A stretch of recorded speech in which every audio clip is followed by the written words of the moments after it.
Yeah, I'll always be a metalhead.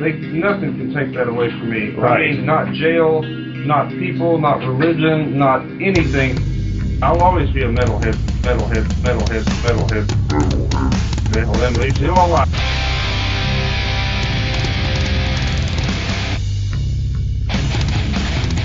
You're listening to the Great Metal Debate Podcast.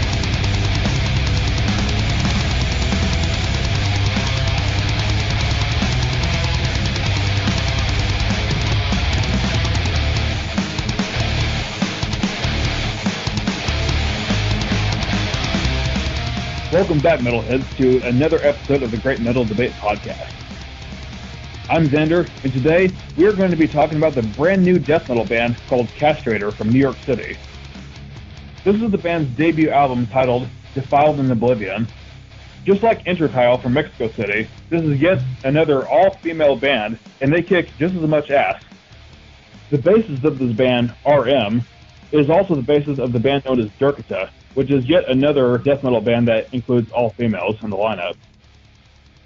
Personally, I think that women in metal fucking rule, and there is no better example than the ladies in Castrator. They have released 2 demos, one in 2014 and 2015, and the band has been around since 2013. With a band name like Castrator, it's no surprise that the lyrical themes involve feminism and anti-rape, which is a good message. Now, this band might be based in New York City, but the members are from Mexico, Norway, and Sweden, along with Colombia and USA. Castrator might be a great new death metal band with an old school sound, but there isn't all that much more I can really say about this album, other than it is enough to get people moshing and headbanging. I'm not going to sit here and say that every song sounds the same, but there are some very similar riffs, and the vocals hardly change up, which is common for most death metal bands these days. So that isn't necessarily a bad thing, and it's not really a major critique on my part or anything like that. In fact, I think that the only reason they chose Tormented by Atrocities for their music video is because that particular song has a breakdown that sounds very much like Liege of Adversity by Suffocation. And of course, everyone knows what that breakdown is. That is the breakdown that started the subgenre called slam. To help save a little time, I'm not going to name every single song on this record, but I will point out some of the other songs that I think are major highlights. Another really good track on this album was Inquisition Sins.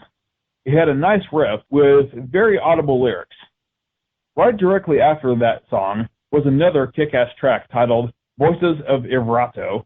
It begins the same way an old Blood Truth song would sound from the Obedience album. In other words, you hear chanting monks in a church choir. If this band decides to make any other music videos, they should for those songs that I just mentioned, along with a few others.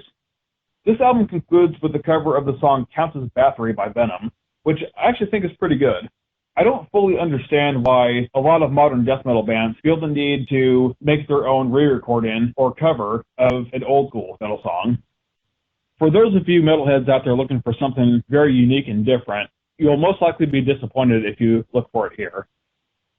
With everything that I've said so far about this album, I rate this debut with a 7.5 out of 10.